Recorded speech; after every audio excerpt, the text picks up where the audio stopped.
amata y'ababyeyi urayasize wemeye gukamisha garuduhaye umwaka nyamibwa we amata agena irungu wakuze uteteshwa n'abakubya gikundwa n'indahemuka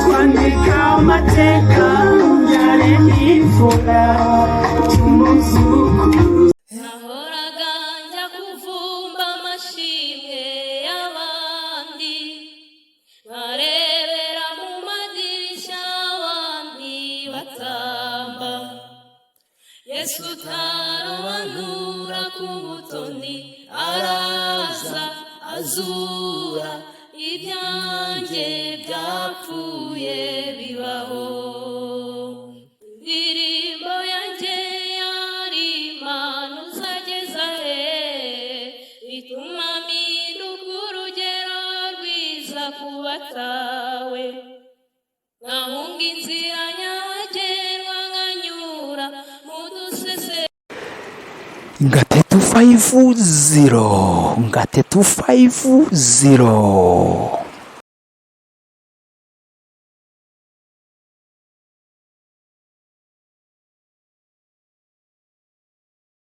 Mwese mu kucyanga 350 ndabashimiye cyane muri abantu b'ingenzi kandi dukunda uburyo mushyikira uburyo mutubwira ngo dushyiremo imbaraga turabikunda cyane niyo mpamvu tubabwira ngo mudutere imbaraga kandi mukomeze muhane natwe kuri Ngatetu 250 uyu munsi rero narababwiye ngo impano z'iwacu ntizikazime ntabwo tuzi icyo umwana w'umunyarwanda cyazamutunga niyo mpamvu yaba impano afite yaba ibitekerezo bye byubaka igihugu afite we never know we don't know what will help any child so uyu munsi rero ndi kumwe n'umwana ufite impano zitandukanye araza kutwibwira atubwire impano afite atubwire impano ye ni iyihe ese iyo mpano ye yaje ryari murayumva mutubwire uko muyumvishe kandi nizera ko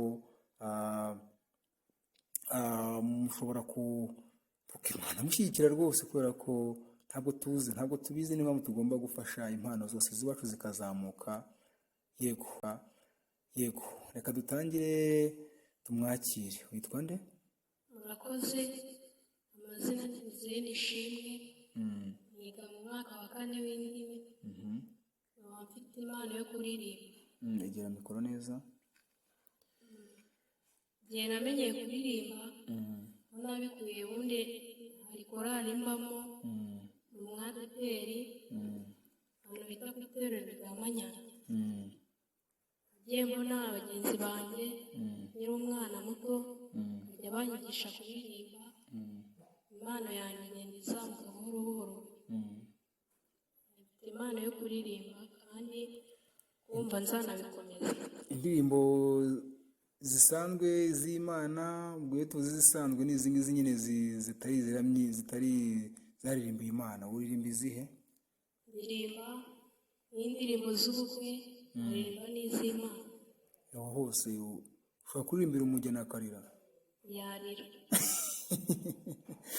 gahegera mikoro neza utujindire twumve abanyarwanda bumve abanyarwanda babwiye ko abanyarwanda bakunda ibyiza kandi bakwiye kumva ibyiza kuko ni abantu b'ingenzi kandi bakwiye kumva ibyiza reka wegera mikoro neza ubaririmbire rwose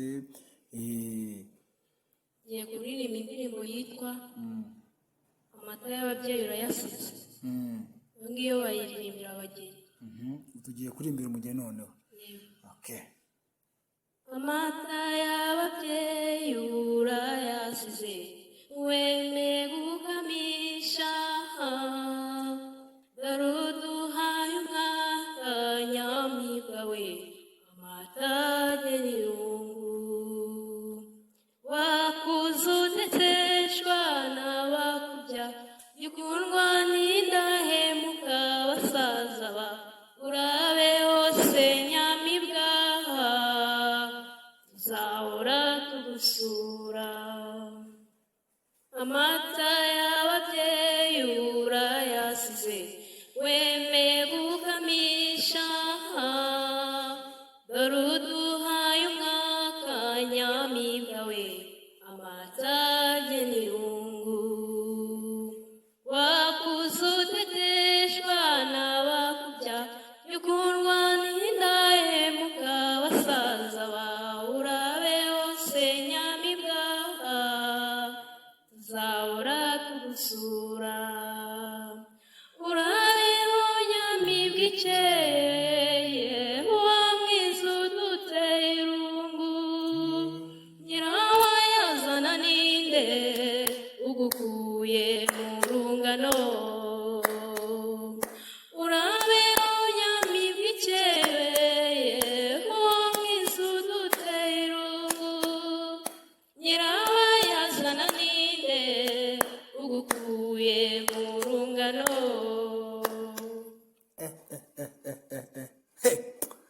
nta kandi ngo tubijyanire rimwe. ngiye kuririmba y'Imana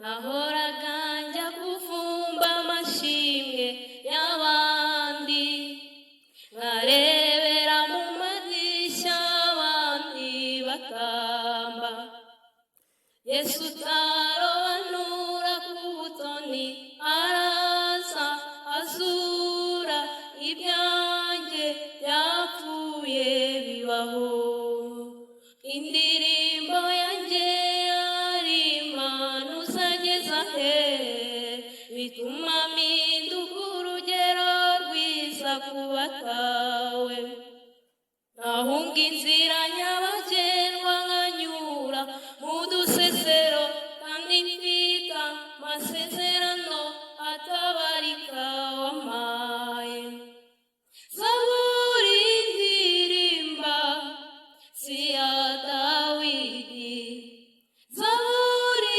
ndirimba si iya bene Asafu nimva mutima ayizane mfite ubuhamya bwigendera Basubiremo. Mfite ubuhamya bwigendera. Nayo nayibasha da. nahoraga njya kuvumba amashimwe y'abandi nkarebera mu madirishya abandi batamba Yesu utarobanura ku butoni araza azura ibyanjye byapfuye bibaho indirimbo yanjye yari impano uzageza he bituma mpinduka urugero rwiza ku batawe nkahunga inzira nyabagendwa nkanyura mu dusesero kandi mfite amasezerano atabarika wampaye zaburi ndirimba si iya Dawidi zaburi ndirimba si iya bene Asafu nimva mutima ayizanye mfite ubuhamya bwigendera Wow. Kabisa. Ni byiza. Nawe urubizi se kuzi kuririmba. Ntabwo wabimenya. Nta muntu. Abanyarwanda bazatubwira uko bumvisha impano ariko reka mubwire pe. Iyo umuntu anyemeje ndemeye pe. Rero sombye ko wiga ndiga mu wa kane. yego Iyi mpano ni nziza pe. cyane Ahubwo kana kubaza ubundi wiga he? niga mu mwaka wa kane w'indimi kuri GS Francis Basize Mushi François d'Assise Mushi Mushi. yego Hari abantu rero bazi ko ngo abantu biga ubwo si day school ni day. abantu bazi ko abantu biga day school batagira impano cyangwa se nyine hari abantu bazi ngo nta bantu nyine bari aho biga ibintu ubu se ubu koko nibyo ntabwo ari byo. nkawe ureba nk'iyi mpano, iyi mpano rero ikwiye gushyigikirwa kandi iyi mpano ikwiye kwitabwaho. Iyi mpano ni ingenzi. Ibaze rero ni ugushyiramo imbaraga, si byo? Yego. mu masomo ugashyiramo imbaraga, disipurine hejuru, ubundi rwose urumva waririmbira abageni, warihimbaza Imana. Iri jwi Imana yaguhaye hari ikintu ryafasha isi, si byo? Yego. Ikintu ryafasha isi. Ubundi ikintu kibi ni ugucika intege, ubundi iyo utacitse intege urakora ibintu bigakunda. Yego. Urakoze pe. Ariko ntarakurekura ngo ugende, gira abantu nka batatu usuhuza. Mwiriwe neza, amazina ni Jose Nishimwe nk'uko nabivuze, niga mu mwaka wa 4 w'indimi. Ndagira ngo nsuhuze buri umwe wese umurikiye, mubwira ngo Imana ikomeze kumurinda kandi izabane nawe kugeza uyu mwaka wa 2026 usoza. Ariko nabo mwigana wabasuhuza bitwaye iki? Nabo nabasuhuza. Janvier ndamusuhuza, na Esther, na Adeline, na Fabrice, na Gaera, n'abandi kuko twiga turi abanyeshuri 8. 8 bonyine? Turi 8. Ni kombineza nshyashya? Yego. Ubwo ni muri languages? Niho turi. Iyi kombinezo mubona imeze ite? Kombinezo ubwo ni mwe mfura? Yego. Niba ari mwe mfura rero mufite akazi ko gukora cyane kandi mukaza kugira ngo muharure inzira za barumuna banyu. Yego, turi mu nzira. Ubwo mwigamo Igifaransa? Yego. Icyongereza nacyo kirimo? Ubwo English and literature barabivanze byabaye bimwe. Twiga GSS, Utashiku, n'andi masomo mato harimo ICT. Kandi ubwo nta geography irimo? Oya. Ubwo geography iri muri humanities? Twiga n'Ikinyarwanda n'andi masomo nyine ko na psychology yongeyemo uyu mwaka na history ko nyine biba birimo kugenda. Ko tumaze kumenya ubu nari nzi kuririmba mu Kinyarwanda, ariko hari n'indirimbo ngenzi mu Giswahili. Reka ndabona agaswahili nako ushobora guterekaho? Yego. Uyaterekaho mu gaswahili. Abantu bari Tanzania baradukurikira, abantu bari Burundi baradukurikira, abantu bari hafi rwose batwumva. Hari abantu bumva Igiswahili njyamo badukurikira kuri 350, nabo agaswahili washyiramo rwose bakatwumva kandi ni ingenzi nta kibazo. Kandirimbe mu Giswahili. Karirimbo cyaherutse kutwigisha. Kiswahili lugha ya Afrika, tuisambaze kote duniani. Kiswahili lugha ya Afrika, tuisambaze kote duniani. Na walimu kote duniani, aisambaze kote duniani. Kiswahili lugha ya Afrika, tuisambaze kote duniani. Ni byiza. Yego. Ngo ubwo Igiswahili ngo Nshatse kuvuga ngo nyine iyo ndirimbo icyo isobanuye, Igiswahili ururimi rwa Afurika turukwirakwize cyangwa se turubwire n'abandi isi hose. Yego. Ni byiza. Ubu noneho ubu rwabaye ururimi rwose rw'akarere. Ubu wajya Tanzania ugahaha. Buriya nturebe iyi gahunda yo kwiga gutya izi languages gutya, ubundi wigaga ururimi rumwe kwiga 2 ukarekera. Ariko ubu ngubu ushobora kuzajya muri Kongo ugahaha, wajya mu Burundi ugahaha, wajya Tanzania ugahaha, wajya ahantu hose bavuga Icyongereza ugahaha, bavuga Igiswahili ugahaha, bavuga Ikinyarwanda ugahaha. Ariko mbere wabaga nyine ubwo niba wayize nk'Ikinyarwanda n'Icyongereza, Igiswahili ntabwo wabaga warebaho, ariko byose murabyiga.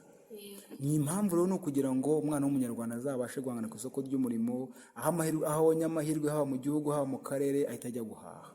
Rero ni mwe mfura z'iyi pathway nshyashya. Ubundi dufite pathway zigera muri, dufite Math and Science Stream 1, tukagira Math and Science Stream ya 2, tukagira Humanities na Languages.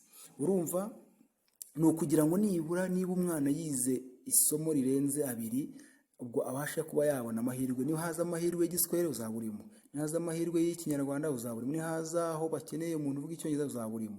Urumva rero mukwiye gushyiramo imbaraga kugira ngo bizagenda neza. Ahubwo se wari uzi ubundi ubu nanone mukwiye no kumenya nyuma yo kwiga aya masomo muzaba iki, nabyo mugomba kubimenya. Ushobora kuzaba umuntu, ushobora kuziga journalism, ndavuga ubunyamakuru, sibyo? Ariko waba n'umuhanzi gutyo ugakuza impano, ukabuza umuhanzi uzi izo ndimi zose, akaba azi igifaransa, akaba azi icyongereza, akaba azi igiswahili. Umuntu yakora ibintu birenze cyane. Waririmba indirimbo mu giswahili, ukaririmba indirimbo mu gifaransa, ukajya ku isoko ry'umurimo, ukagenda wajya niba uri nk'umuhanzi ugafite nk'igitaramo muri Tanzania, ukagenda ufite nk'igitaramo i Burayi, ukagenda ukavuga igifaransa, ukavuga icyongereza, ukabasha guhaha. Impamvu rero mukwiye gushyiramo imbaraga kugira ngo ibintu bizagende neza. Mushyiremo imbaraga, ubundi ibindi by'aba baca intege mu byihorere. Hano baca intege ngo gusa hari umuntu wakiga tuwere ufunga akazaba umuntu ukomeye, barababeshya, birashoboka cyane. Hari abana twaganira ushize barambwira ati rwose umuntu ufite ibyo myumvire, umuntu aba ari umuswa cyane, kuko ntago igihugu cyagiye gutekereza iyi gahunda kibeshye. Icya mbere ni ugushyiraho intego, ukamenya intego, ukamenya icyo ushaka, ubundi ugakomeza. Turabashimiye rero. Murakoze nawe. Sawa sawa.